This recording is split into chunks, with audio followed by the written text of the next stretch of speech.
The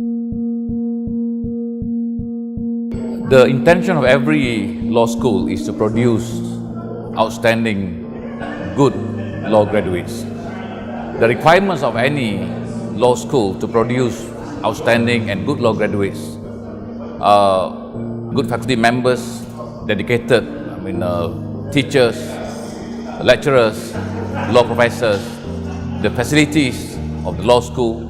A good law school should be one that encourages interactive teaching. That's important because I think we have moved to a stage where legal knowledge from the book itself is not enough. What we need more is actually how to appreciate the knowledge that you have learned, and more importantly, how do you connect and apply the knowledge. And the second thing a good law school should have is that it should encourage critical thinking and creative thinking from the students.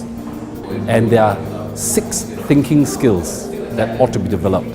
The analytical thinking skill, critical thinking skill, logical thinking skill, creative thinking skill, contemplative or reflective thinking skill, and practical application thinking skill.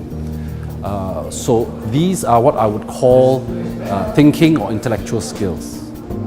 Today we have moved into a situation or in a world that thinking out of the box is actually one of the main things or main criteria that employers are looking at from their prospective employees. So to help the students to master the skill of critical thinking and creative thinking is extremely important. And the third category of things that a good university ought to provide to its students to equip them for the future would be what I would call human skills. Some would call them soft skills or survival skills.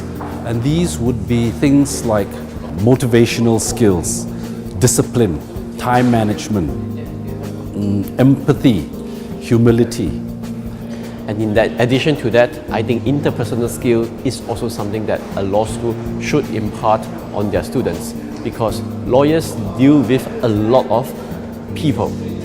So these are all skills which are actually required and would complement the pure knowledge that a pupil will acquire, as well as will complement the thinking skills. With all 3, you should have no worries in turning out to be a great lawyer. From what I hear, Taylor's University is taking these 3 categories of things very seriously. Most universities will provide the first and second categories to varying extent, but Taylor University, Law School in particular, would be one of the few universities that would be concentrating and providing the third category via the second transcript program. And this is a great initiative. It is a bold initiative. So with the second transcript program or the SHINE program, I think it certainly is a step in the right direction.